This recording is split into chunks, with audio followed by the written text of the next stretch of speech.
그래서 시간이 되었으므로 목포 에스라 성경 강좌를 조호연 집사님께서 기도해 주심으로 시작하겠습니다. 사랑이 많으신 하나님 아버지, 오늘 우리 목포에서 식구들이 함께 모여서 주님의 말씀을 묵상하고자 합니다. 주님, 이 시간 동안 우리가 행복하게 그리고 즐거운 마음으로 주님의 말씀에 귀 기울이며 묵상할 수 있도록 주여 인도하여 주옵소서. 아멘.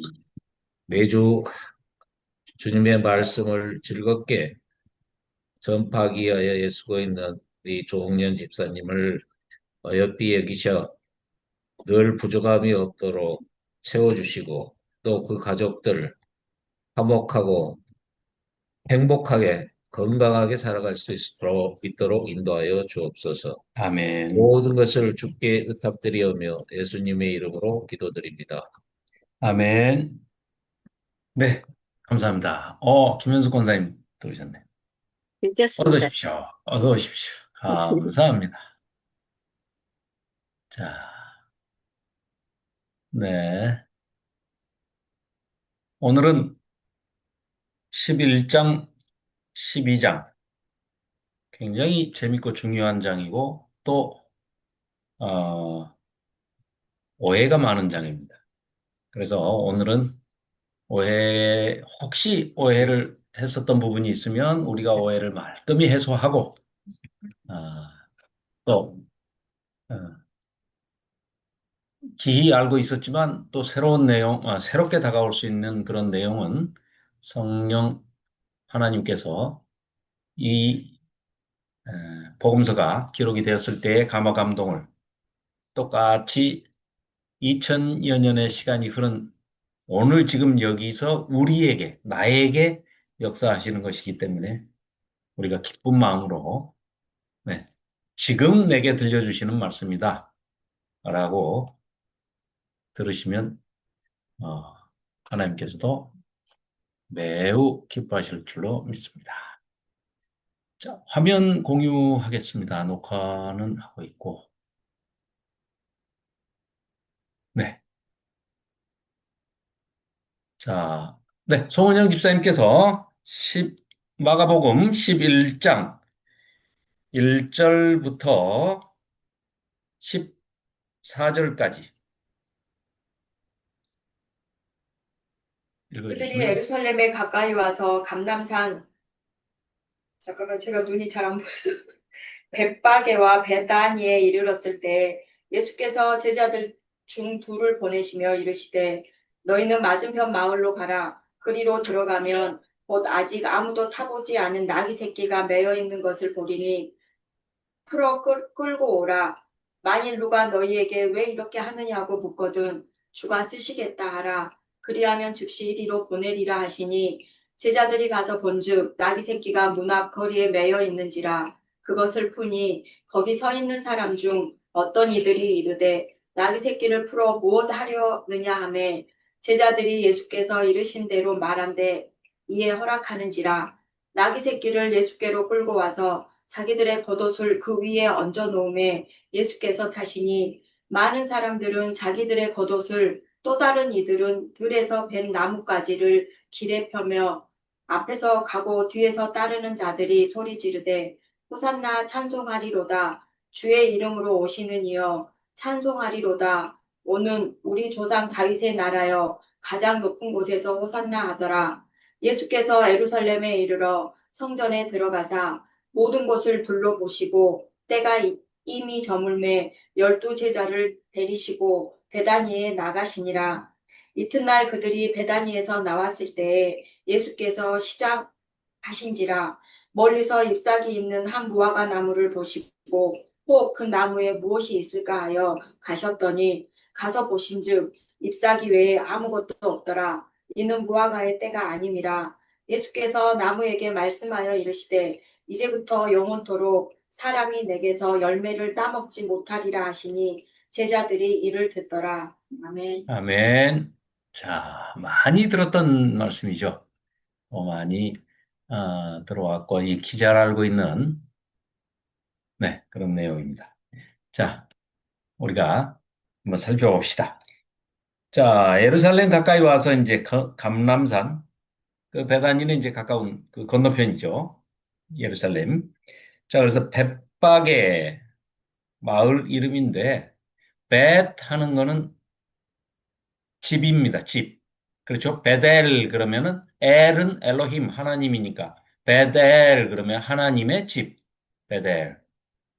또 너무나 우리 잘 알고 있는 베들레헴. 베tlachem. 그래가지고 우리말로는 그냥 연음해서 베들레헴 이렇게 얘기하지만 bet 하면 집, lechem 그러면은 떡, 빵.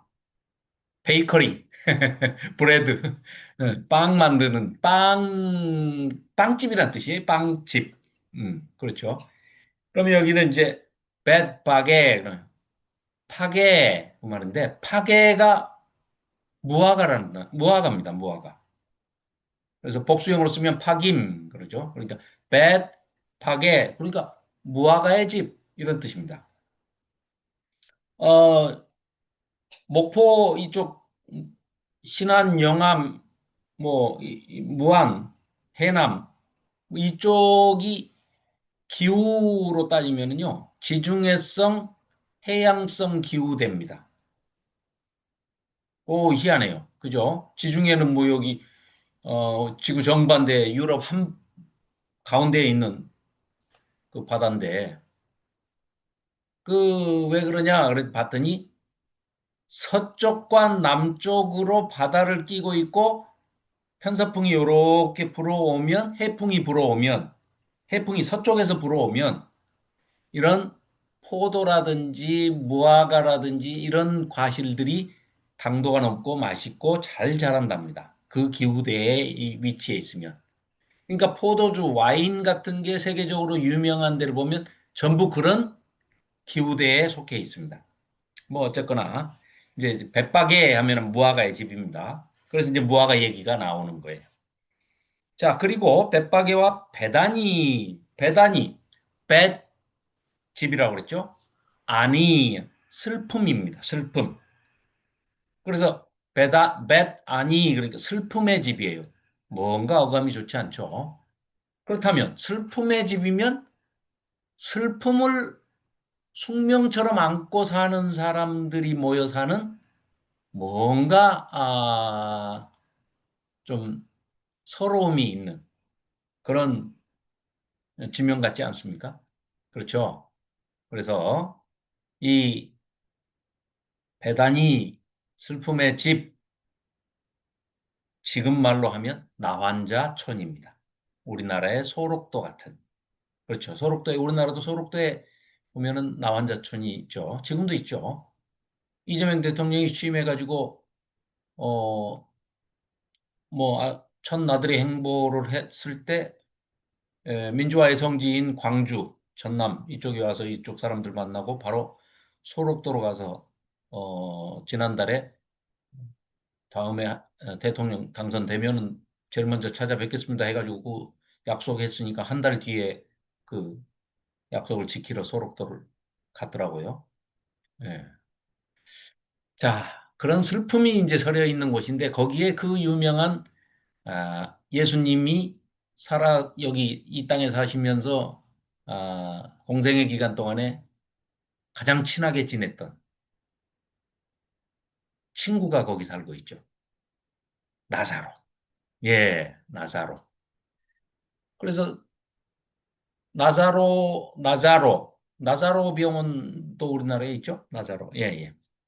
자, 그래서 아무튼 그 나사로와 마르다와 마리아가 살고 있는 그 삼남매가 살고 있는 그러니까 이제 즉 지명 이름으로만 봐도 베다니 그러면은 아니 슬픔의 집 그러면은 거기에 에, 그 마을이 형성이 돼 있다는 거는 일반인들은 거의 안 간다는 얘기예요.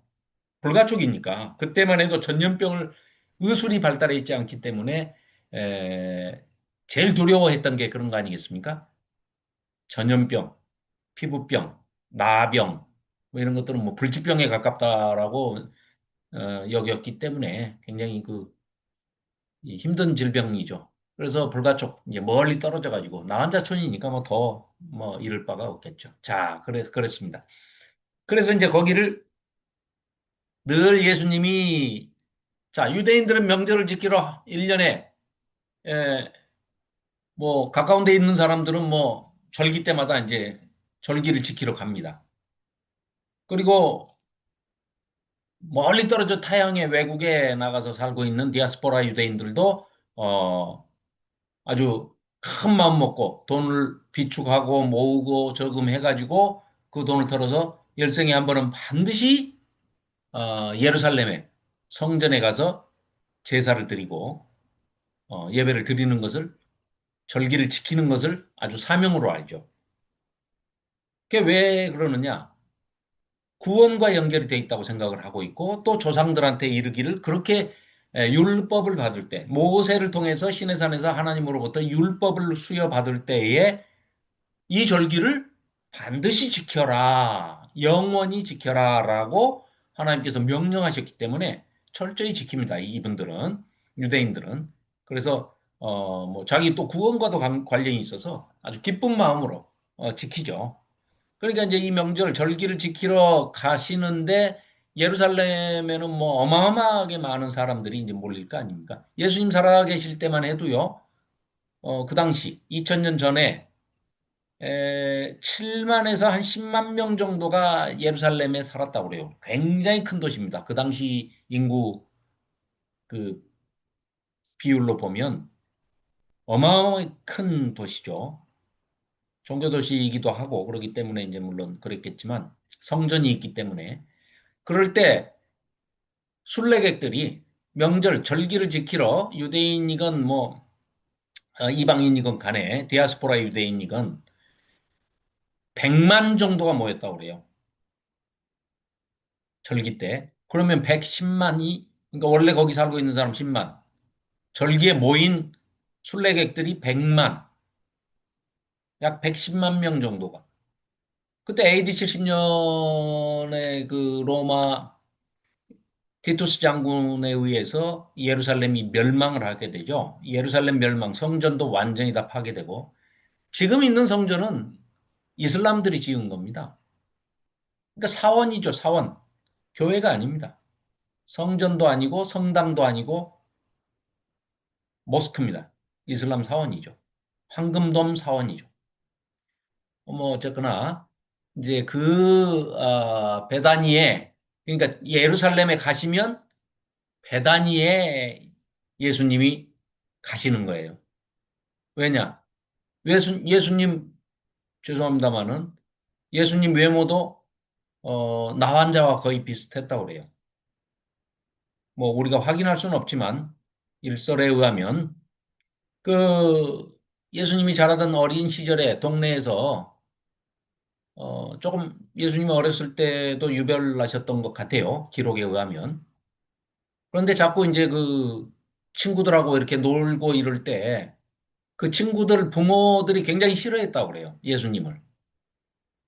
못 놀게 하고 물들까 봐. 자꾸 이상한 소리 하고 이상한 행동을 하고 이상한 말을 하고 이러니까 그들이 생각할 때 어, 내 아들이 물들까 무섭다. 그래가지고 못 놀게 하기 위해서. 그러다 보니까 이제 어떤 그 친구의 어머니가 뜨거운 물을 이렇게 그 사람들은 이제 화덕에 늘 불을 피워놓고 쓰지 않습니까? 우리 아궁이에 불 떼듯이 거기에 이제 이렇게 물을 올려놨다가 뜨거운 물을 갖다가 뭐 이게 뭐 정확하지는 않습니다. 그냥 일설에 의한 겁니다. 예. 그러니까 뭐 사실일 수도 있고 아닐 수도 있고 그런데 그걸 얼굴에 끼얹어 가지고 얼굴이 화상을 입었다고 그래요. 예수님이 어렸을 때부터. 그래서 정말 사람들이 볼 때 가까이 가기가 좀 꺼려지는 그런 정도로 심한 화상을 입으셨고 그게 마치 한센시병, 지금 얘기로야 뭐 한센시병이지만 문둥병, 나병 환자처럼 보였다는 거예요. 그러니까 뭐 그 예수님은 그 동네 가셔도 뭐 전혀 문제가 없을 정도로 베다니에 자기 친구 나사로가 살고 있는 동네에 그냥 가셔도 일반인이지만 나환자촌에 얼마든지 가도 문제가 또 없었던가 봐요. 물론 가족들도 같이 모여서 사는 걸 보면, 네. 자, 그래서 일단 그 감남산 bet박에 무화과의 집과 베다니 슬픔의 집, 그 동네에 이제 이르셔서 예수께서 제자 둘을 심부름을 보내십니다. 뭐라고 보내시냐면 너희는 맞은편에 가가지고 마을로 가라. 거기로 가면 2절입니다. 곧 아직 아무도 타보지 않은 나귀 새끼가 메어져 있을 거야. 그걸 보면 너희들이 가서 풀어서 끌고 와라. 그걸 끌고 올 때 혹시 너희들이 훔쳐가는 줄 알고 누가 그걸 보고서 지켜보고 있다가 너희에게 너희 왜 그거 끌고 가냐 하고 물어보면 주가 쓰시겠다고 해라. 이렇게 대답해라. 퀴리오스 아우톤 이렇게 대답해라. 이건 뭐냐? 그것들의 주인이 쓰신다 해라. 이 말입니다. 나귀의 주인이 쓰시겠다. 이 말입니다. 그러면 우리가 여기서 생각해 볼 수 있는 게 예수님께서 물론 기적으로 뭐 이렇게 하시게 상황을 만들어 놓으실 수도 있겠죠. 천사들을 동원해서. 첫째. 두 번째는 또 예수님께서는 뭐 그렇게 어, 남에게 피해를 주시는 분이 전혀 아니시기 때문에 혹시 모릅니다. 제자들이 모르는데 뭐 지나가시다가 나귀 주인을 이렇게 만나셔가지고 불러서 이렇게 얘기하고 이 나귀를 나한테 팔아라 하고 돈을 미리 대금을 치러 놓으셨을 수도 있죠. 그래가지고 내가 내 제자들을 보내면 그들 편에 요 나귀 새끼를 보내주라 이렇게 말씀하셨을 수도 있죠. 예. 뭐 그건 예 신경 쓸 일이 아니고 그게 문제가 아니고 여기서 우리가 눈여겨봐야 할 것은 이런 대목입니다. 자, 그래서 제자들이 갔어요. 갔더니 대체나 나귀 새끼가 큰 당나귀도 아닙니다. 나귀 새끼가 문 앞에 어느 집 앞에 이제 매여 있는 거예요. 그러니까 가서 그것을 풀었어요. 그러니까 그 옆에서 지켜보던 사람들이 너희들 왜 나귀 새끼를 풀고 있냐? 뭐 하려고 그러느냐? 하고 물어보니까 제자들이 예수님께서 시키신 대로 그대로 얘기를 합니다. 그러니까 그래? 그래 그럼 가져가. 이런 거예요. 그래서 나귀 새끼를 예수님께로 끌고 옵니다. 그래서 자기들의 입고 있던 겉옷은 외출복, 겉옷을 벗으면 일할 때 입는 간편복이 나옵니다. 벨트만 이렇게 딱 차고 있는, 허리띠만 딱 묶고 있는. 그래서 이제 그 옷을 벗어가지고, 겉옷을 벗어가지고, 나귀 새끼 위에다가 이렇게 얹어 놓으니까 예수님이 타십니다. 자, 7절. 이 나귀 새끼를 탄다는 거는요.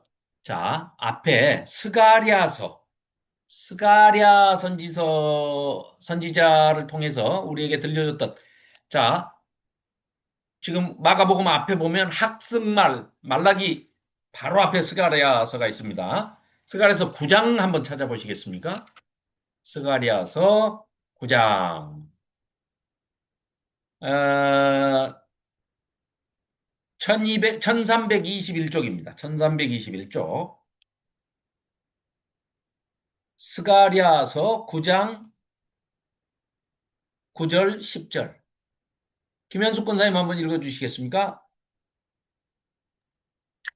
시온에 따라 크게 기뻐할지어다. 예루살렘에 따라 즐거이 부를지어다. 보라, 내 왕이 내게 임하시니 그는 공의로우시며 구원을 베푸시며 겸손하여서 나귀를 타시나니 나귀의 작은 것 곧 나귀 새끼니라. 내가 에브라임의 병거와 예루살렘의 말을 끊겠고 전쟁하는 활도 끊으리니 그가 이방 사람에게 화평을 전할 것이요 그의 통치는 바다에서 바다까지 이르고 유브라데 강가에서 땅 끝까지 이르리라. 아멘. 아멘. 자, 이 지금 방금 읽으신 대로 스가랴 선지자를 통해서 오실 메시아, 너희 이스라엘 백성들에게 하나님의 약속, 언약대로 신실하신 하나님의 언약의 약속을 지키기 위해서 메시아가, 구원자가, 구세주가 오실 텐데 놀랍게도 그분은 하나님의 모든 권위를 받으신 전지전능하신 분임에도 불구하고 놀라운 특징이 겸손하시다는 겁니다. 겸손한 왕이 온다. 겸손하고 왕은 안 맞죠. 어감이. 아, 이재명 씨는 좀 맞나? 윤석열이를 생각해 보세요. 자꾸 그 애를 끄집어들여서 죄송합니다만 이제 더 이상 안 할랍니다만은 윤석열이가 겸손하다. 이건 상상이 안 가는 매칭이잖아요. 손바닥에 왕자를 쓴 사람이 왕이 겸손하다. 이건 안 맞는 어법이거든요. 어떻게 보면은 조금 역설적이고 좀 뭐 패러디 뭐 아이러니 뭐 이런 종류예요. 그런데 그런 구세주를 하나님이 보내시는데 시온이라는 건 예루살렘의 옛말이죠. 시온에 따라 이 말은 메시아가 오셔가지고 초림하는 예수 그리스도스가 오셨을 때 예루살렘에 오시는데 시온에 따라 너희들이 예루살렘 백성들아 크게 기뻐해라. 예루살렘에 따라 즐겁게 노래 불러라.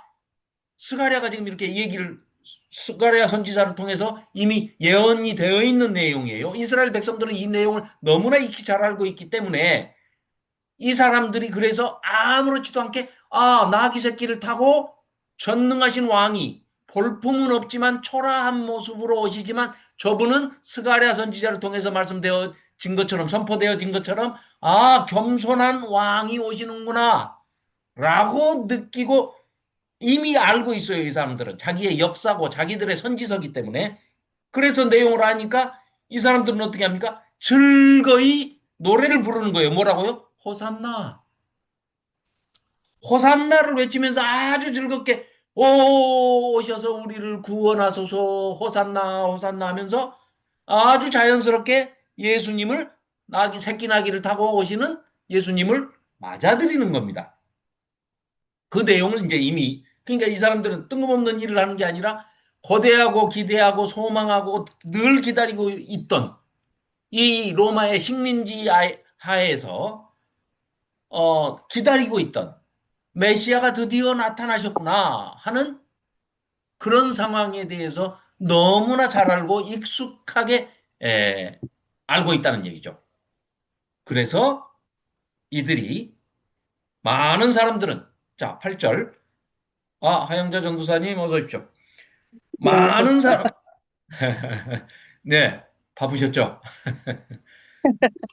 네, 자 그래서 이 이스라엘 백성들은 이분이 메시아구나라는 것을 이스가랴서 9장 9절에 예언되어 있는 내용을 너무나 잘 알고 있기 때문에 즐겁게 기쁜 마음으로 즐거이 노래 부르면서 호산나를 외치는 겁니다. 8절 많은 사람들은 마가복음 11장 8절입니다. 많은 사람들은 자기들의 겉옷을 또 다른 이들은 들에서 베어낸 나무까지 종려나무 이제 종려주일이라는 게 있죠. 그렇죠. 그래서 그 옛날에는 이제 없던 절기인데 종려주일이 이제 이것에 기인해서 이제 생긴 거죠.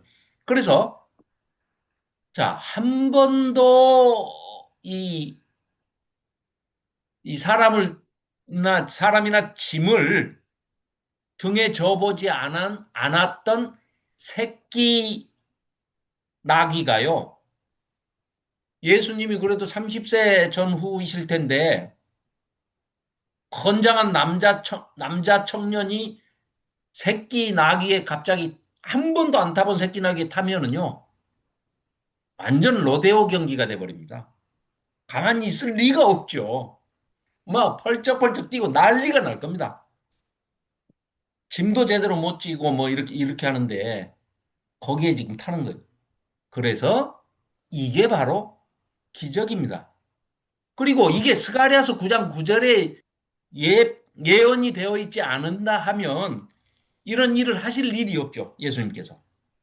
괜히 그 짐승까지도 육축까지도 사랑하시는 분인데 나귀 새끼 그 등 허리 휘게 한 번도 태워보지 않은, 짐도 실어보지 않은 새끼 나귀를 타시지를 않죠. 그렇지만 이건 뭐예요? 스가랴 예언자를, 선지자를 통해서 예언된, 오시는, 초림하시는 메시아에 대한 대망의 그 예언이 성취되는 과정을 예수님께서 그대로 이루시는 겁니다. 왜요? 아버지 하나님의 말씀, 언약은 신실하시고 진실되기 때문에 다 이루어진다는 것을 보여주시는 겁니다. 그래서 이걸 타시는 거죠. 그러니까 이 이스라엘 백성들도 자기들의 역사와 예언서를 다 익히 알고 있기 때문에 스가랴서에 예언되어 있던 바로 그 메시아가 오시는구나 하고 종려나무 가지를 흔들면서 나뭇가지를 또 길에 쫙 펴면서 호산나 호산나 외칩니다. 근데요, 이거 보면은 열왕기하서 9장 뭐 찾아보진 않겠습니다. 열왕기하서 9장 13절에 보면 예후가 예전에 왕이 되었을 때 사람들이 자기들이 입고 있던 겉옷을 땅바닥에 막 펴면서 막 잠깐만요. 그거는 제가 이거 만들어 놓은 게 있겠다. 자, 그렇죠. 스가랴서 9장 9절. 예수님이 왕이시라는 것을 선언하는 그런 이제 행동이죠. 자, 겉옷을 길에 까는 것은, 여기 있구나. 만들어 놨네. 자, 열왕기하 9장 13절에 보시면 예후가 왕이 됐을 때 예후를 왕으로 추대하는 행동으로 이런 행동을 했었어요. 이미 그 당시에. 그래서 북이스라엘에서. 그러자 그들은 황급히 일어나 각자 자기의 옷을 벗어서 섬돌 위에 예후의 발 아래에 깔고, 그러니까 땅바닥에 깐 거예요. 그러면서 나팔을 불면서 예후께서 우리의 임금이 왕이 되셨다 하고 외쳤어요. 그러니까 이런 역사적인 내용을 잘 아는 이스라엘 백성들이 지금 겉옷을 깔고 나귀 새끼에다가는 제자가 또 옷을 깔아서 얹어 놓으니까 예수님이 그 위에 올라타셨고 겸손하셔서 어린 새끼 나귀를 타시고 또 사람들은 자기들의 겉옷을 펴가지고 땅바닥에 깔고 종려나무 가지를 베어가지고 와가지고 길에 펴고 막 흔드는 거는 무슨 얘기예요? 예수님을 왕으로 추대하고 있다. 이런 내용입니다. 그냥 확실하게 그냥 딱 보여버리는 거죠. 그러면서 10절에도 이들도 자기들 역사이기 때문에 너무나 잘하니까 외치는 그 추대하는 형식도 외치면서 선포를 합니다. 뭐라고요? 10절 한번 보십시오. 찬송하리로다 다가오는 우리 조상 다윗의 나라여. 이들이 지금 역사적으로 가장 위대한 왕으로 추앙하는 왕이 다윗 아닙니까? 다윗과 솔로몬.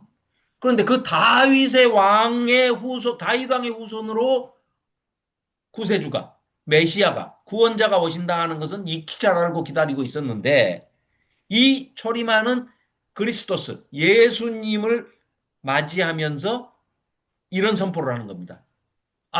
드디어 다윗의 후손이 오셔서 하나님의 나라가 우리에게 임하시는구나 하는 것을 이 사람들은 알고 있는 겁니다. 알고 외치는 겁니다. 또 이런 행동을 스가랴서에 예언된 대로 이런 행동을 하고 있는 겁니다. 그래서 찬송하리로다 오는 우리 조상 다윗의 나라여 하나님의 나라가 임하였구나 하는 것을 압니다. 그래서 가장 높은 곳에서 호산나 호산나라는 말은 우리를 구원하소서 외치는 거죠.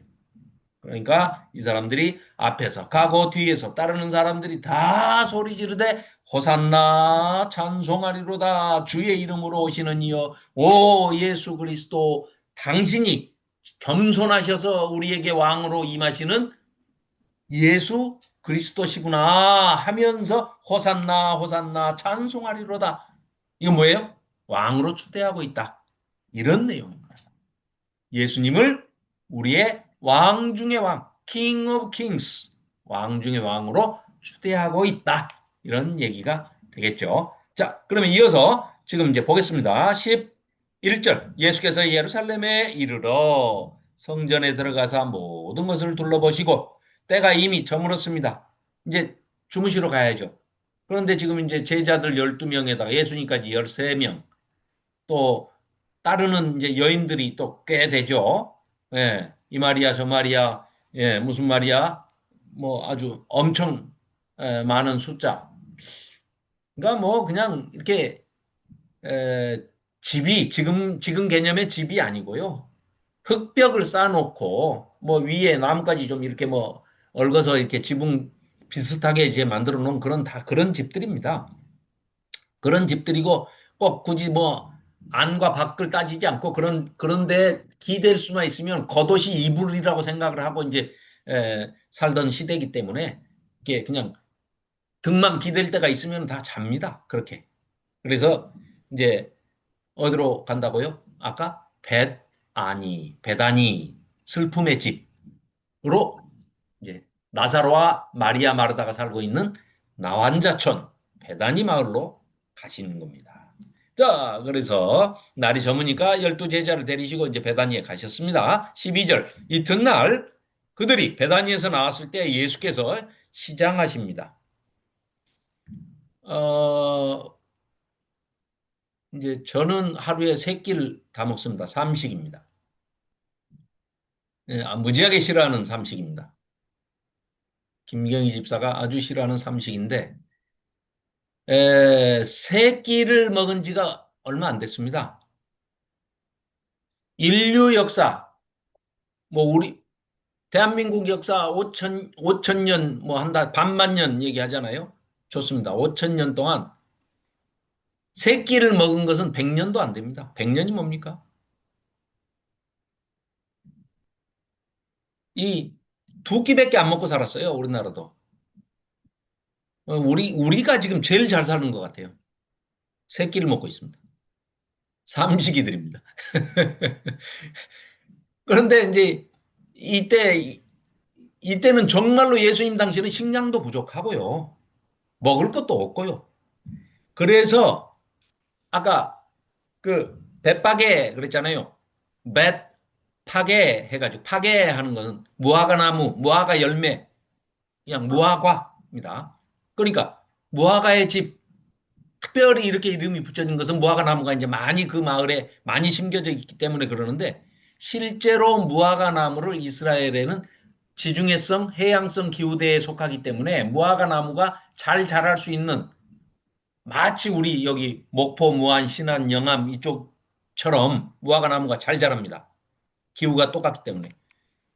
그러면 왜 무화과 나무가 잘 자라기도 하지만 그걸 왜 심느냐? 이게 아주 정말 훌륭한 유실수입니다. 먹으면 한 끼가 해결이 됩니다. 하루에 2끼밖에 못 먹고 사는 그 시절에 먹을 식량도 귀하고 먹을 것도 없는 그 시절에 무화과 나무는 항상 수시로 열매 주로 물론 우리도 추석 지나고 나면은 뭐 무화과가 엄청 많이 길거리에 팔잖아요. 길거리에서 서울 가는 차들 뭐 사가지고 가라고 막 길거리에서 고속도로에서도 팔고 막 그러지 않습니까? 길가에서도 팔고. 그러니까 8월, 9월, 10월 이때 이제 추석 전후로 해가지고 무화과가 많이 나오는데 이 이스라엘 무화과는 이파리만 있으면 무성한 8월, 9월, 10월이 아니어도 잎이 나오기 전에 3월 중순부터 열매가 맺기 시작한답니다. 그래가지고 6월 달까지도 조금씩 조금씩 파괴는 단수형이고 그 복수형이 파기임입니다. 그래서 뱃파괴 하는 게 뱃파괴 그 말입니다. 그래서 그 이제 어느 정도의 먹을 것은 이제 아주 요기를 할 수 있도록 요긴하게 먹을 수 있도록 그래도 배고프고 먹을 것도 없고 그럴 때는 물도 귀하고 뭐 다 귀하지만 그래도 무화과 끼욱끼욱거리면 이제 무화과 열려 있으면은 따서 먹어도 누가 뭐라고 안 해요. 가로수 대신 그게 무화과 나무가 심겨져 있으니까. 그래서 이제 예수님께서 시장하셔가지고 그걸 이렇게 보셨어요. 그러니까 멀리서 보시니까 13절 어떤 나무에 잎사귀가 무성해요. 잔뜩 있어요. 그러니까 저기 가면은 무화과 열매가 있겠구나. 누가 봐도 그렇게 생각을 합니다. 그러기 때문에 멀리서 잎사귀 있는 한 무화과 나무를 보시고 혹 그 나무에 무엇이 있을까 하여, 예, 무엇이 있겠뇨? 뭐 무화과가 달려 있겠죠. 그러면은 아, 시장한데 한 끼 해결하겠구나 하고 그쪽으로 가셨다는 말씀입니다. 그래서 가서 보시는데 세상에 열매는 하나도 없고 잎사귀 외에는 아무것도 없더라. 열매가 없더라는 거예요. 그래서 또 놀랍게도 지금 그 뒤에 이어서 뭐라 그럽니까? 이는 무화과의 때가 아님이라 이렇게 돼 있어요. 아니 무화과가 열리는 철인지 아닌지를 예수님이 모르시겠습니까? 너무나 잘 아시죠? 지금 무화과가 열리는 철이 아니에요. 아닌 줄 아세요? 무화과는 8월, 9월, 10월에 열리는데 지금은 아니에요. 3, 4월이에요. 안 열려. 무성하게는 안 열리지만 이파리가 있으면 한두 개는 있어야 맞아요. 그런데 없어요. 그러고 무화과 때가 아니라는 것도 아세요. 그렇지만 예수님께서 14절 나무에게 말씀하여 이르시되 이제부터 영원토록 사람이 내게서 열매를 따먹지 못하리라 하시니 제자들이 옆에서 다 들었어요. 뭐라고 그랬을까요? 제자들이 뭐 어떻게 생각했을까요? 우리 이거 좀 논의를 좀 해봅시다. 아, 이민구 목사님, 네, 반갑습니다. 아니, 무화과가 열리는 철도 아닌데 얼마나 시장하셨으면 무화과 철도 아니어서 무화과가 안 열린 무화과 나무한테 저주를 내리시는 고약하신 예수님이실까요? 아니시겠죠? 그럼 이 말은 우리가 어떻게 이해하고 어떻게 해석을 하는 게 좋을까요? 이거는 15절부터 뒤 이어 나오는 자, 구조를 한번 잠깐 봅시다. 성경을 15절부터 19절까지가 동그라미가 있죠. 요게 쏙 끼어들어 있어요. 그 앞에 12절부터 14절도 동그라미가 있죠. 별도로. 네. 그러니까 이게 샌드위치 구조로 이렇게 돼 있어요. 자, 예수님이 시장하셔서 가서 보셨어요. 근데 잎이 무성했는데 무화과 열매가 없어요. 그러고 난 다음에 그 다음에 다시 요 사이에 15절부터 19절이 끼어 있어요. 삽입돼 있어요. 성전이 아주 도둑놈들의 소굴이 돼 있구나 하고 한탄을 하셔요. 그러고 난 다음에 20절부터 보세요. 다시 무화과나무 얘기가 나와요. 그러면 무화과나무 얘기가 앞뒤로 딱 싸고 있고 그 가운데 뭐가 있다고요? 성전이 불결하게 돼 있어서 성전을 청결하게 하시는 사건을 강조하시기 위해서 앞뒤로 무화과나무 사건을 배치를 딱 해놓은 겁니다. 그래야 강조가 되니까. 예, 무슨 얘기인지 충분히 이해되시죠? 그러면 이 무화과 나무를 저주를 하신 것은 예수님의 성질이 고약해서가 아니고 배가 너무 고파서가 아니고 성전이 잎만 무성하고 열매는 실제로는 하나도 열리지 않는 저 무화과 나무처럼 병든 무화과 나무니까 이파리는 있으면 반드시 열매가 있게 돼 있는데 이파리는 있는데 병이 들어가지고 열매는 맺지 못하는 정말 아무짝에 쓸모없는 무화과 나무가 된 거예요. 뭐가요? 성전이 도둑놈 소굴이 돼가지고 어떤 구원의 능력이라든지 어떤 이스라엘 백성들의 죄를 사해주는 그런 정말 소중하고 중요한 그런 기능을 전혀 하지 못하는 그런 도둑놈들의 소굴이 돼버렸다. 대제사장이라는 놈들이 제사장이라는 놈들이 장사하는데 장사치들하고 같이 결탁해가지고 사익이나 취하고 있는 그런 아주 도둑놈의 소굴로 도적의 소굴로 타락했다. 그래서 두고 봐라. 이런 성전은 이파리만 무성하고 열매 맺지 못하는 무화과나무 같은 저 저주받은 무화과나무처럼 성전이 두고 봐라. 이제 돌 위에 돌 하나 남지 않고 다 무너져 없어질 것이다. 그러면 성전만 그렇게 건물의 성전만 해체되고 끝나는 것이 아니고 여기서 예수님이 말씀하시는 성전은 이 당시 사람들은 잘 몰랐을지 몰라도 우리는 너무나 잘 알잖아요. 이제 성경 66권을 다 갖고 있고 다 읽어봤기 때문에 그 내용을 알고 있기 때문에 어떤 성전을 얘기하신 거예요? 예수님께서 저런 하드웨어, 건물 성전이 아니라 돌로 지은 성전이 아니라 그거 다 무너뜨리고 너희가 하나님의 성령이 거하시는 성전이 너희 몸이 성전이 돼서 너희가 다 각자가 걸어다니는 교회가 되는 각자가 성전이 되는 그런 성전을 내가 사흘 만에 세우겠다.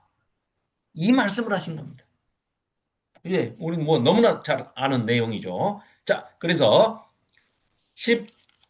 15절부터요. 26절까지 김경숙 집사님께서 읽어주시면 좋겠습니다. 잠깐만요. 네. 그들이 예루살렘에 들어가니라. 예수께서 성전에 들어가사 성전 안에서 매매하는 자들을 내쫓으시며 돈 바꾸는 자들의 상과 비둘기 파는 자들의 의자를 둘러 엎으시며 아무나 물건을 가지고 성전 안으로 지나다님을 허락하지 아니하시고 이에 가르쳐 이르시되 기록된 바 내 집은 만민이 기도하는 집이라 칭함을 받으리라 하지 아니하였느냐. 너희는 강도의 소굴을 만들었도다 하시매 대제사장들과 서기관들이 듣고 예수를 어떻게 죽일까 하고 깨하니 이는 우리가 다 그의 교훈을 놀랍게 여김으로 그를 두려워함이라. 그리고 날이 저물매 그들이 성 밖으로 나가더라. 무화과 나무가 마르다. 그들이 아침에 지나갈 때 무화과 나무가 뿌리채 마른 것을 보고 베드로가 생각이 나서 여짜오되 납비여 보소서 저주하신 무화과 나무가 말랐나이다. 예수께서 그들에게 대답하여 이르시되 하나님을 믿으라. 내가 진실로 너희에게 이르노니 누구든지 이 산더러 빌리어 바다에 던져지라 하며 그 말하는 것이 이루어질 줄 믿고 마음에 의심하지 아니하면 그대로 되리라. 그러므로 내가 너희에게 말하노니 무엇이든지 기도하고 구하는 것은 받은 줄로 믿으라. 그리하면 너희에게 그대로 되리라. 서서 기도할 때 아무에게나 혐의가 있거든 용서하라. 그리하여야 하늘에 계신 너희 아버지께서도 너희 허물을 사하여 주시리라 하시니라.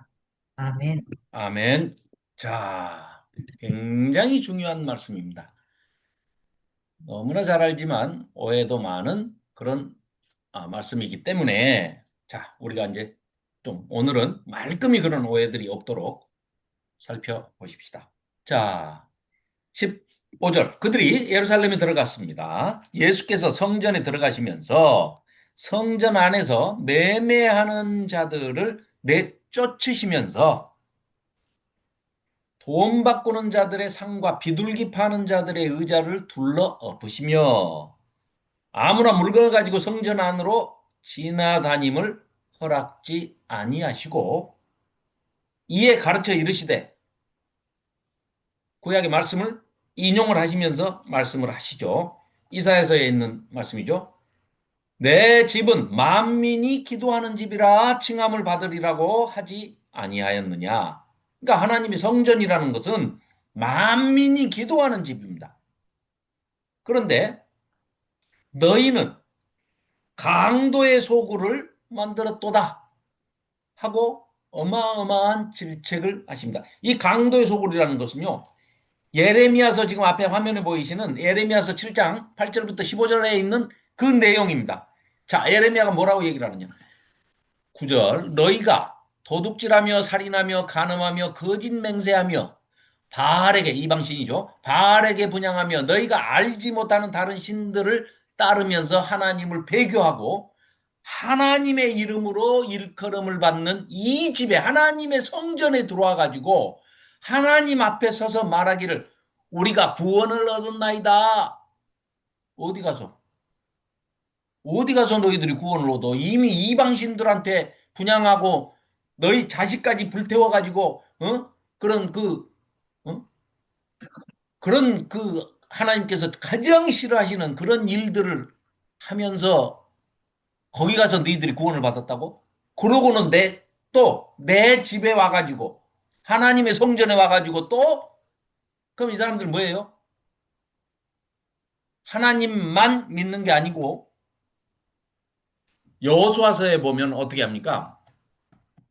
여호수아가 유언을 남길 때도 그러죠. 모세도 마찬가지고 가나안 땅에 너희들이 하나님께서 너희 조상 아브라함 때부터 창세기 12장 1절, 2절, 3절에 아브라함부터 약속을 해가지고 그 언약을 신실하게 지키시는 하나님께서 그 약속하신 땅을 주시는데 그 땅에 너희들이 들어가서 살면 제일 먼저 반드시 해야 할 것이 선택해라, 선택. 여호수아가 그러지 않습니까?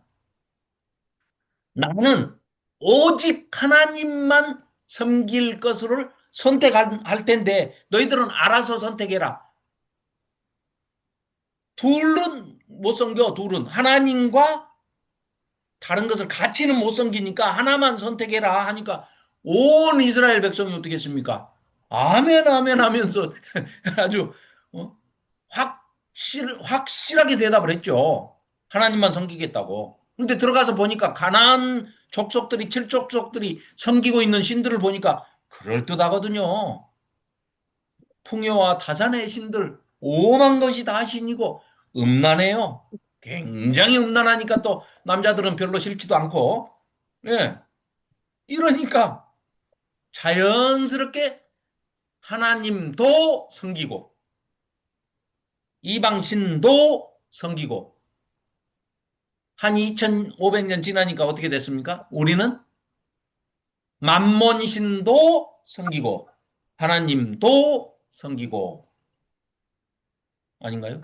예. 아무튼 여기 계시는 분 말고 자, 그래서 너희가 지금 내 앞에 와가지고 그런 짓들을 하면서 이방 신들을 우상들을 섬기면서 와가지고 내 앞에 와가지고 우리가 구원을 얻었나이다. 이따 이 소리를 해. 이는 이 모든 가증한 일을 행하려 함이로다. 내 이름으로 일컬음을 받는 이 집 성전 하나님이 여호와가 계시는 여호와의 집 하나님의 집 성전에 와가지고 너희 눈에는 이것이 도둑의 소굴로 보이느냐 하고 아주 이 강도의 소굴, 도적의 소굴 이런 얘기가 이미 예레미야 때부터 선포가 돼서 이렇게 너희들은 멸망의 길로 갈 수밖에 없다. 결국은 그래서 어떻게 됩니까? 북이스라엘 아수르에 멸망하고 남유다는 바벨론에 멸망을 하는 586년에 결국은 BC 586년에 멸망을 하고 포로로 잡혀가지 않습니까? 그러므로 내가 실로에 그 당시에는 이제 그 장자 지파 에브라임 지파가 있기 때문에 거기에 이제 실로에 성막이 있었죠. 행함같이 너희가 신뢰하는 바 내 이름으로 일컬음 받은 이 집 하나님이 성막이 있는 또 성전이 있는 이 집 곧 너희와 너희 조상들에게 준 이곳에 행하겠고 내가 너희 모든 형제 곧 에브라임 온 자손을 쫓아낸 것 같이 성막이 있다고 해서 뭐 미신처럼 부적처럼 들고만 있으면 뭐 하나님이 다 지켜 보호하실 것이다. 천만의 말씀 하나님께서 그냥 하나님이 다른 것도 다른 외적이 와서 그 무너뜨리는 게 아니라요. 하나님이 그냥 그 없애버리신다는 거예요. 그래서 내 앞에서 내가 너희를 쫓아내리라. 이렇게 말씀을 하십니다. 성전이 파괴될 것이고 유대인들이 뿔뿔이 흩어질 것을 예수님께서 지금 선언하시는 그 내용이 방금 읽은 이 우리 마가복음 11장 17절의 말씀이 예수님이 지금 이 예레미야서에 기록되어 있는 이 말씀을 염두에 두고 지금 다시 한번 선포를 하시는데 뭐라고요? 상상도 못할 일을 얘기하고 있는 겁니다. 말씀하고 있는 겁니다. 예루살렘 성전이 이제 좀 있으면 다 무너질 것이고 너희들은 다 흩어질 것이다. 이 말씀을 하고 계시는 겁니다. 자, 그러시면서 이제 돈 바꾸는 자들, 환전상들, 뭐 비둘기 파는 자들, 거기 또 절기 지키러 제사를 드리러 온 제사자들, 이스라엘 백성들한테 어떻게 합니까? 동물을 가지고 왔으면 조금 가까운 데 사는 사람들은 제사 동물을 가지고 왔겠죠. 양이니 뭐 염소니 뭐 이제 이런 것들을 가져온 사람들은 트집을 잡아가지고 아, 흠 있는 건 안 돼. 이거 흠 있구만. 없어, 너 있다고 그래요. 그래가지고 우리 이거는 처리하고 아, 이거는 5천 원 줄게. 5천 원에 우리가 사고 너희가 여기 우리가 팔고 있는 거 10만 원 주고 요거 사. 그래가지고 이제 파는 겁니다. 비둘기도 팔고. 그러면은 그걸 성전에서 그런 일들을, 성전뜰에서 그런 일들을 하고 있으니까 그게 이제 누가 허락을 해야 됩니까? 대제사장이 허락을 하겠죠. 예. 보증금 10억에 임대료 월 5천만 원. 뭐 이렇게 해가지고 대제사장이 이제 사용료 받고 비자금으로 사용하려고 성전뜰에서 이제 요 짓을 했을 거란 말이에요. 그리고 쓰는 돈들은 로마 돈인지 돈이나 뭐 두로 은전이나 뭐 이런 것들을 가지고 오면은 우리는 이거 안 받아. 로마 돈도 안 받아. 오직 히브리 돈. 예, 예루살렘에서 요 성전에서만 사용되는 요 돈으로 바꿔 해가지고 환전을 해주면서 엄청난 폭리를 취하고 환전을 해줍니다. 꼼짝없이 이 사람들은 지금 제사를 지내러 그 먼 길을 걸어서 몇 달을 걸려가지고 여기를 지금 절기를 지키러 왔기 때문에 이 사람들은 꼼짝없이 당하는 겁니다. 그런데 그들이 가지고 오는 그 돈에 두로 운전에 한쪽에는 메르카르트라는 그 신이 우상이 새겨져 있어요. 그리고 다른 한쪽에 독수리가 새겨져 있고 그러면 이런 돈들은 사실은 사용할 수가 없는 겁니다. 성전에서는. 우상을 가지고 들어오는 거나 마찬가지죠. 그래서 왜 우상 숭배하는 그런 습관들이 있으니까 애굽에서 나올 때도 어떻게 했습니까? 교회에 있는 것들 다 떼내고 뭐 상순나무 밑에 묻어버리고 또 거기서 받아갖고 온 거 전부 다 녹여가지고 성전 짓는데 바치기도 하고 뭐 성막 기물도 만들고 그러잖아요. 나중에는 뭐 황금 송아지 만드느라고 또 소동을 피우기도 했지만 네, 어쨌거나 하나님 나라에 대항하는 이 역도들 제일 우두머리가 누구라고요? 대제사장, 바리새인, 사두개인 이 제사장 족속들이 사독가이들, 사두개인이 제사장 그 귀족들입니다. 자, 그래서 권력 유지를 하기 위해서 이런 사리사욕 챙기고 완전히 성전을 사유화하는 거죠, 사유화. 그래서 이런 짓들을 하고 있는 겁니다. 그래서 강도의 소굴이다. 역도들의 소굴이다. 대제사장들을 향해서 이제 하시는 거예요. 그러면 이 말을 듣고 있는 대제사장들이 모르겠습니까? 완전 대놓고 이 도둑놈들아 하고 있는데 예수님께서 일부러 그러신 겁니다. 일부러. 왜요? 예수님이 생각하시는 하나님의 때가 가까이 왔기 때문에. 이제 십자가에 달리셔야 할 시간이 다 된 겁니다. 그래서 일부러 의도적으로 예수님께서 대제사장과 사두개인과 바리새인 뭐 이들을 서기관들 이들을 도발하시는 겁니다.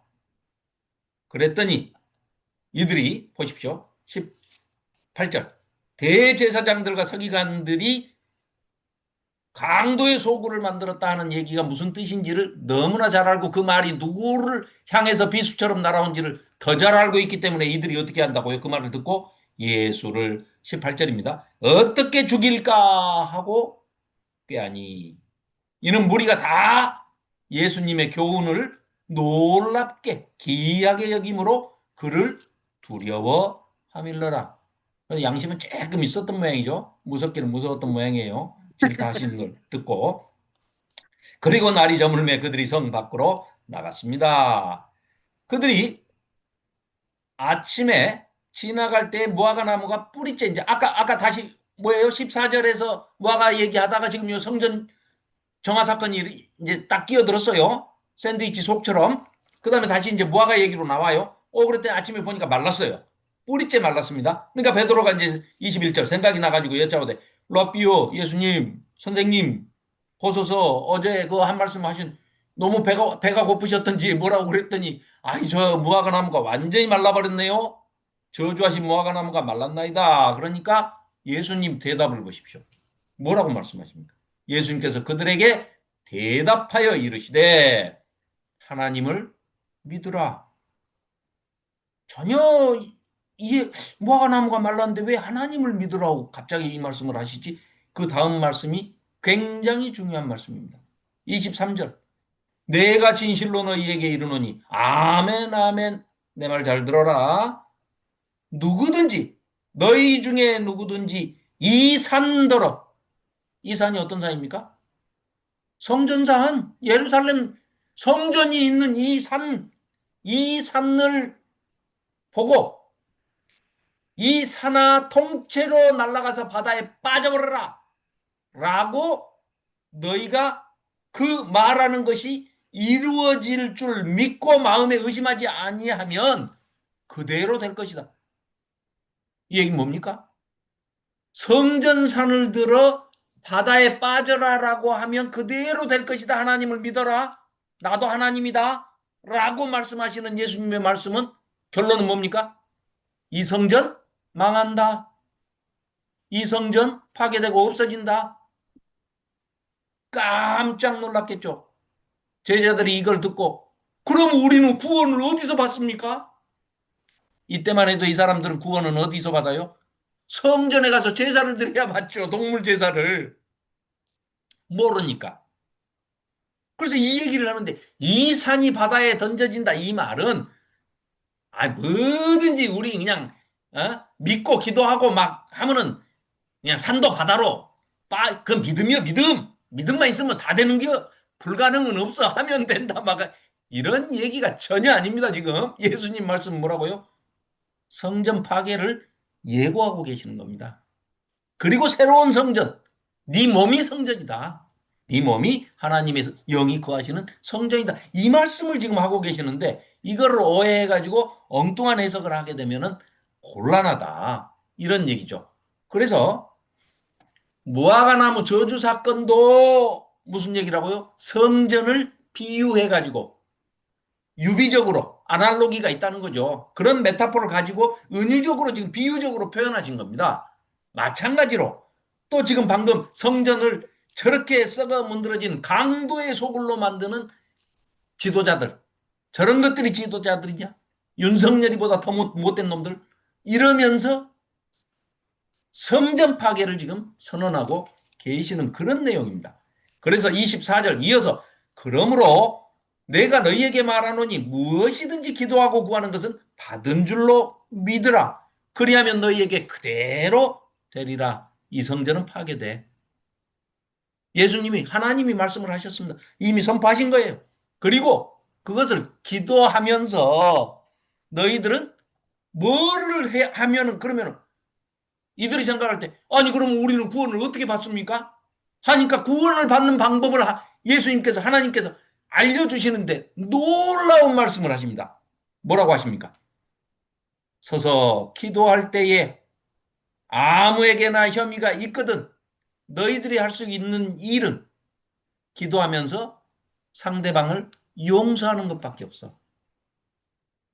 그리하여야 네가 상대방을 용서해야 하늘에 계신 너희 아버지께서도 너희 허물을 용서하여 주실 것이야. 하나님의 용서, 죄사함을 받는다는 말은 뭐예요? 하나님으로부터 구원을 받고 죄사함을 받을 수 있는 유일한 길이 용서라는 겁니다. 상대방을 용서하라는 거예요. 언제? 기도할 때. 우리 주기도문 하잖아요. 너무나 소중한 주기도문이죠. 이 주기도문을 외울 때 먼저 나오는 게 우리에게 죄 지은 자를 사하여 준 것 같이 내가 내 이웃을 먼저 이웃의 죄를 내가 용서했습니다. 그러니까 아버지도 저를 용서해 주시기 바랍니다. 순서가 이겁니다. 그리고 예수님이 유일하게 네가 성전 저런 거 필요 없고 제사 동물 제사 거기서 이제 드릴 필요 없고 네가 할 수 있는 유일한 죄사함 받는 길은 하나님께 기도를 하되 뭐라고요? 네 이웃의 죄를 용서하고 기도해라. 네가 용서하면 이미 너는 속죄함을 받은 것이다. 끝난 거야. 성전 파괴돼도 아무 문제 없어. 속죄의 기능을 퇴치하는 것은 네 기도야. 근데 무슨 기도? 남을 네가 먼저 기도하면서 하나님께 용서해. 그러면 하나님께서 네가 네 이웃을 용서했기 때문에 너의 죄도 하나님께서 용서해 주실 거야. 라고 말씀을 하고 계시는 겁니다. 놀라운 말씀이죠. 그래서 이제 이런 이제 노 목사님께서 이제 예전에 저기 설교하실 때 이 대목에서 이런 말씀을 하신 게 기억이 나요. 옛날에 이제 노 목사님이 그 극동방송에서 그 생방송으로 이렇게 그 상담을, 신앙 상담을 하셨거든요.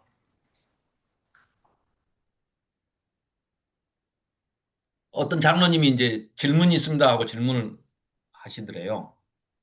이제 긴장해서 이제 들으시는데 이렇게 얘기를 하시더래요. 아니, 상대방이 자기한테 큰 잘못을 했는데 누가 봐도 그 사람이 상대방이 잘못했다 이거예요. 그런데 그 장로님이 노 목사님한테 질문하기를 그 사람이 나한테 찾아와서 잘못했다고 말만 하면 자기는 용서해 줄 마음이 있어서 내 기다리는데 이 싸가지 없는 것이 와서 잘못했단 말을 죽어도 안 한다는 거예요. 그러면 어떻게 하면 좋겠습니까? 하고 묻더래요. 그래서 노 목사님이 순간 당황해서 한참 생각을 하시다가 이렇게 꼭 말씀을 하셨답니다. 그러면 용서 안 하시면, 안 찾아오면 용서 안 하시면 어떻게 하실 건데요? 장로님 어떻게 하실 겁니까? 원수를 그대로 갚아주실 겁니까? 네가 나한테 와서 사죄를 안 했으니까? 용서 잘못했다고 용서를 빌면 용서해주고 이런 말은 성경에 없습니다. 그리고 달리 우리가 할 방법이 없지 않습니까? 우리가 할 수 있는 거는 예수님 방금 이 마가복음의 말씀대로 11장 24절 말씀대로 용서하는 길밖에는 없습니다. 우리는 누구를 징벌하거나 심판하거나 누구를 벌 주거나 저주할 수가 없습니다. 예수님 말씀처럼 그 사람이 나한테 찾아와서 정말로 내가 잘못했노라고 진심으로 사죄를 하건 안 하건 하면 좋고 안 해도 어쩔 수 없습니다. 우리가 할 수 있는 일은 용서하는 길밖에는 없는 것 같습니다. 이렇게 말씀을 드렸더니 그 장로님께서 듣고 보니 그렇습니다.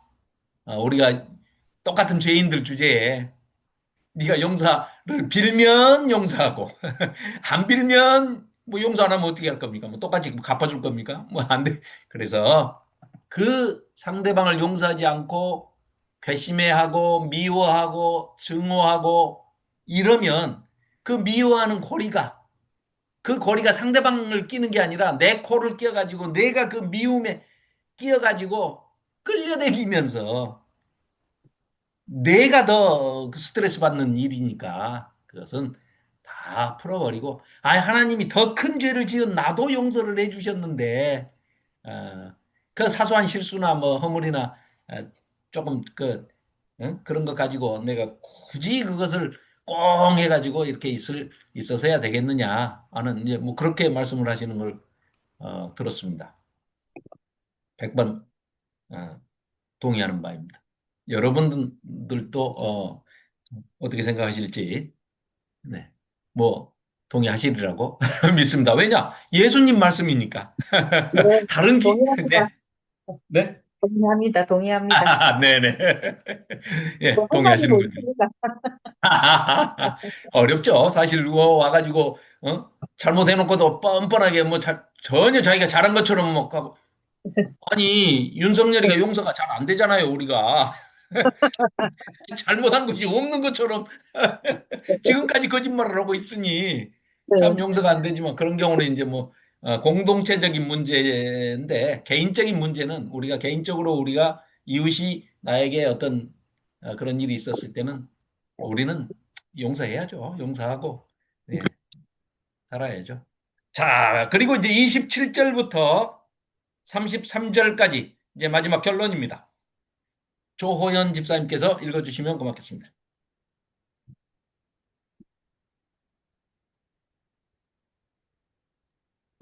그들이 다시 예루살렘에 들어가니라. 예수께서 성전에서 거니실 때 대제사장들과 서기관들과 장로들이 나와 이르되 무슨 권위로 이런 일을 하느냐? 누가 이런 일을 할 권위를 주었느냐? 예수께서 이르시되 나도 한 말을 너희에게 물으리니 대답하라. 그리하면 나도 무슨 권위로 이런 일을 하는지 이르리라. 요한의 세례가 하늘로부터냐 사람으로부터냐? 내게 대답하라. 그들이 서로 의논하여 이르되 만일 하늘로부터라 하면 어찌하여 그를 믿지 아니하였느냐 할 것이니 그러면 사람으로부터라 할까 하였으나 모든 사람이 요한을 참 선지자로 여김으로 그들이 백성을 두려워하는지라. 이에 예수께 대답하여 이르되 우리가 알지 못하노라 하니 예수께서 이르시되 나도 무슨 권위로 이런 일을 하는지 너희에게 이르지 아니하리라 하시니라. 아멘. 아멘. 네. 자, 예수님께서 이제 이들이 아까 반응이 뭐였습니까? 어떻게 하면 예수를 죽여버릴까? 이 생각을 지금 이들이 지금 하고 있어요. 이런 상황에서 그들이 다시 예루살렘에 이제 들어가는데 예수께서 성전에서 이제 거니시고 계시니까 대제사장들과 서기관들과 장로들이 나와서 예수님께 시비를 겁니다. 당신 젊은 사람이 말이야. 물을 쏟았어. 무슨 권위로 지금 이런 일을 성전에 와가지고 대제사장, 제사장, 사두개인들, 제사장, 종교 귀족들, 이들 허락도 안 받고 말이야. 젊은 사람이 와가지고 제멋대로 뭐 하는 거야 이거? 누가 너한테 이런 일을 하라고 그랬어? 누가 이런 일을 할 권위를 너한테 줬어? 라고 하니까 예수님께서 이러십니다. 청문회가 아니기 때문에 질문한다고 해서 답할 의무가 전혀 없습니다. 그래서 답을 안 하시고 너 질문했어? 그래, 그럼 나도 한 가지 질문하자. 그럼 쌤 아니냐? 나도 하나 묻자. 너도 대답해봐. 자, 세례 요한이 와가지고 회개하라 이 독사의 새끼들아. 천국이 가까이 왔다. 너희 죄를 회개해라. 외쳤어. 그 세례 요한이 나타나서 물로 세례를 베풀었는데 그 세례가 하늘로부터 온 권위에 의해서 한 것이냐? 아니면 요한이 맛이 가가지고 정신 이상이 돼가지고 혼자 지멋대로 한 것이냐? 얘기해봐. 그러니까 이들이 갑자기 청문회장에 끌려온 사람들이 돼버렸어요. 자기들이. 그래가지고 머리를 맞대고 야 이건 뭐라고 대답해야 되냐? 안 해도 되는데. 아니 대답을 이걸로나 나 아까 너한테 했던 질문은 없었던 걸로 하자. 그러고 가버리면 되잖아요. 그런데 이게 지금 이제 온 백성들이 다 쳐다보고 있어요. 지금 예루살렘에. 이거 절기 지키러 이제 온 사람들까지 하면 뭐 수십만이 지금 이걸 이제 창터가 돼 있는데 청문회로 완전히 말씀하시니까 참 쉽게 들리네요. 온 장터가 돼가지고 온 백성들이 예루살렘 백성들 또 디아스포라 유대인들 뭐 다 지켜보고 있고 로마 병정들도 다 보고 있어요. 이거 네. 완전히 전문 용어로 망신을 당했습니다. 개망신을 당했습니다. 지금 이들이 그래 이제 머리를 맞대고 서로 상의를 해요. 야 만일에 세례 요한이 말이야 하늘로부터 하나님으로부터 권위를 받아가지고 이 말이 근거가 뭡니까? 말라기 끝에 뭐라고 그랬습니까? 하나님께서 성전 문 닫아. 너희 그렇게 귀찮아하는 제사 내가 안 받아. 성전 문 닫아라. 내가 선지자 하나를 내가 보낼 거야. 선지자의 대명사 엘리야 죽은 지가 언젠데 하나님께서 그 엘리야를 내가 보낼 거야. 그게 누구였습니까? 세례 요한 아닙니까? 네. 그러니까 세례 요한이 와서 회개하라 이 독사의 새끼들하고 외치니까 이스라엘 백성들이 너나 할 것 없이 다 요단강에 와가지고 세례를 받았다는 얘기예요. 회개하고. 그런 거국적인 전국적인 규모의 회개 사건은 그 전에도 없었고 후에도 없습니다. 전무후무한 일이었습니다. 세례 요한이 한 그 이 물세례, 회개의 세례는. 그건 정말 역사적인 퍼포먼스죠. 왜? 예수님까지 가서 세례를 안 받으셔도 되는 예수님도 가서 물세례를 받으셨으니까요. 죄가 없으신 분이. 하나님이. 그랬는데 그걸 다 누구나 다 알고 있어요. 그러니까 만일에 이것이 하늘로부터다 그러면 근데 하늘로부터인데 너희들 하나님 그렇게 파는 너희 놈의 새끼들은 왜 안 받았어 세례? 저그들은 안 받았거든요. 요 질문하는 놈들만 안 받았거든요. 왜? 저그들은 하나님을 이스라엘에서 제일 잘 믿기 때문에 회개할 필요가 없는 자들이라고 생각을 하는 교만한 자들이거든요. 그러니까 자기들은 세례 안 받았어요. 그러니까 예수님께서 이 속을 다 알고 계시죠. 들여다보고 있죠. 그러니까는 야 만일에 하늘로부터 세례 요한이 와가지고 하나님의 권위로 세례를 줬다 하면 너희들 왜 안 받았냐 하고 야단칠 거 있냐. 오 이거 큰일 났네 이거. 그러면 세례 요한이 미쳐서 그랬다 할까? 뭐 이런 거예요 자기들끼리. 그래. 그러면 사람으로부터 지멋대로 지가 지 권위를 지 혼자 만들어가지고 한 거야 라고 한다 하면 지금 이거 쳐다보고 있고 전부 물세례 받은 온 백성들이 모든 사람이 32절 요한을 참 선지자로 여기고 있으니까 이 사람들이 가만히 있겠냐 이 말이에요 지금. 요한이 미쳐서 그런 거야 라고 하는 순간 돌맞아 죽게 생겼습니다 지금. 그러니까 이러지도 저러지도 못해요. 선지자로 백성들이 여김으로 그들이 백성을 두려워했습니다. 이 종교 지도자들이. 그러니까 33절 이에 예수께서 대답하여 이르되 예수께 대답하여 이르되 이들이 이제 결론을 내렸습니다. 모른다 하자. 우리가 알지 못하노라. 그러니까 자기들은 자기들이 한 질문에 대해서 예수님이 답변을 하시기 전에 나도 너희한테 질문 하나 할게 하고 질문을 했더니 잘 모르겠는데요. 그랬어요. 개망신 당한 거죠. 그래 그러면은 쌤이니까 나도 대답 안 해도 되겠네. 그럼 나도 대답 안 해도 되지. 이러고 말면은 예수님이 아니시잖아요. 그러니까 쌤 만들어 놓고 그 다음에 좋다. 이제 요거는 1대1 동점.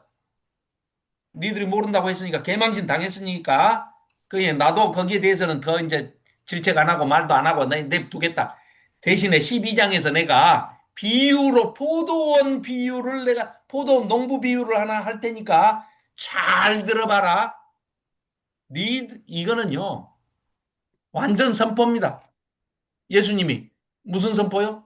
나 좀 죽여라. 나를 십자가에 매달아라. 때가 됐으니까요. 예수님께서 하나님의 주신 마지막 쓴 잔을 마셔야 할 때가 카이로스의 때가 됐다라고 판단을 하셨기 때문에 도발을 하신 겁니다. 포도원 주인의 아들을 죽인 놈들 비유를 쫙 하시면서 12장 진짜 재밌는데 이건 내일 해야 되겠네요. 아니, 내일이 아니라 다음 주에 해야 되겠네요.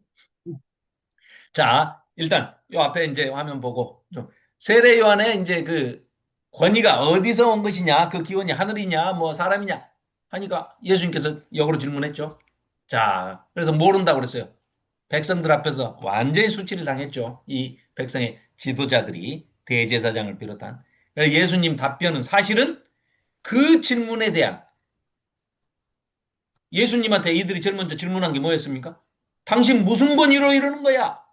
누가 이런 일을 하는 성전을 다 뒤집어 엎고 네 멋대로 이렇게 하는 강도의 소굴이라고 그러고 막 난리를 치는 이 권위를 누가 준 거야?에 대한 대답이 지금부터입니다. 12장 1절부터 11절까지의 이 포도원 농부 비유에 답이 들어있는 겁니다.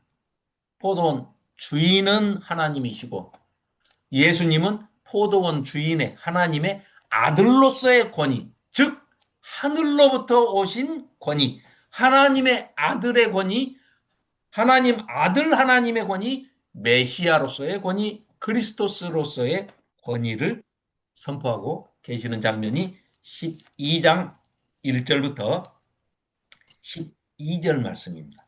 그래서 그 말씀을 선포를 하시고 난 다음에 이어서 그 유명한 가이사의 것은 가이사에게, 하나님의 것은 하나님에게. 이것도 우리가 많이 오해하는 대목입니다. 이번 기회에 이런 오해들을 전부 말끔하게 우리가 해결을 할 수가 있습니다. 자, 그렇게 하고 포도 농부 비유를 어설프게 하는 것보다는 12장은 다음 주에 하도록 하겠습니다. 자, 오늘도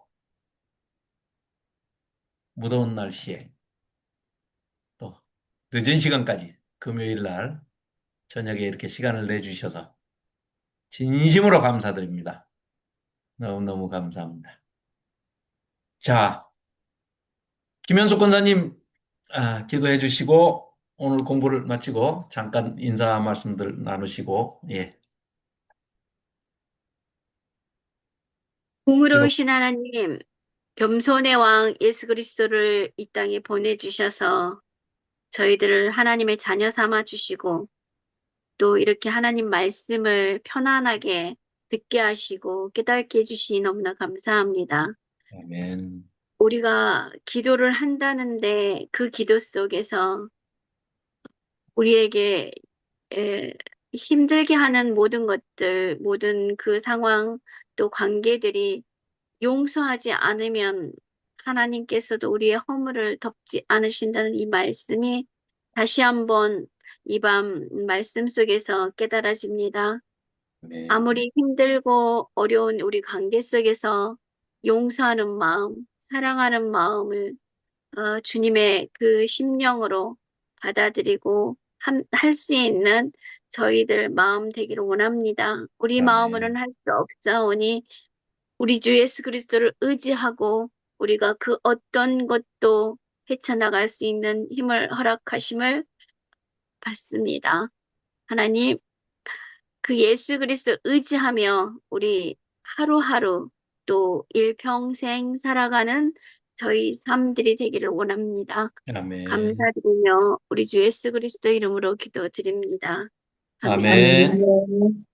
네, 감사합니다. 아유, 하영자 전도사님, 이제 또 바쁘신 일은 어떻게 좀 잘 마무리가 되셨습니까?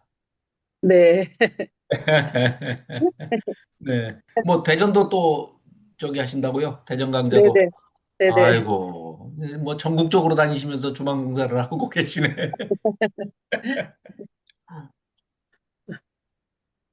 아이고, 수고 많으십니다. 아유, 그래요. 날씨가 너무 덥습니다. 진짜 뭐 기도 건강 안 관리. 하고, 네, 기도 안 네, 해도 네. 너무 덥네요. 네. 이민구 목사님도 건강 주의하시기 바랍니다. 뭐 너무 무더워서. 네. 아무튼 여름 날씨에 잘 보내시고요.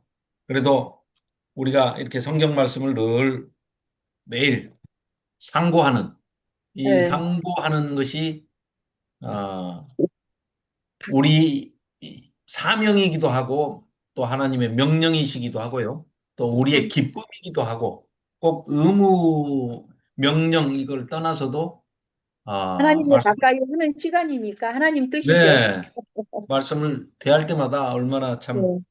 네. 예, 기쁘고 감사한지 모르겠습니다. 더더군다나 이렇게 같이 말씀을 나눌 수 있는 여러분들이 계시고 또 들어주시니까 너무너무 감사하고요. 또 그러기 위해서 또 준비하면서 제가 또 이렇게 대표로 먼저 은혜를 받고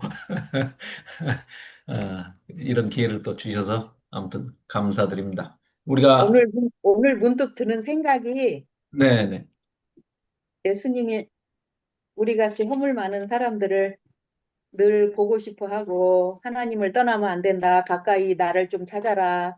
그러면 네 그걸 해주시는 게 네네네 얼마나 감사한가.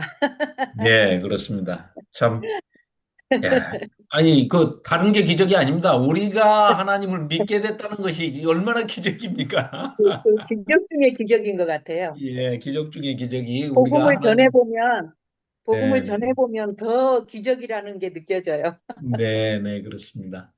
아이고, 아무튼 우리가 이제 다음 주에는 아예 그 포도원 농부 비유도 있지만 과부의 두랩돈 이야기도 있고 여러 가지 우리가 함께 또 나눌 얘기들이 은혜로운 얘기들이 참 많이 있습니다. 또 오해했던 부분들 또 바로 잡고 이렇게 하면 참 좋겠습니다. 무더운 날씨에 아무튼 건강 유념하시고요.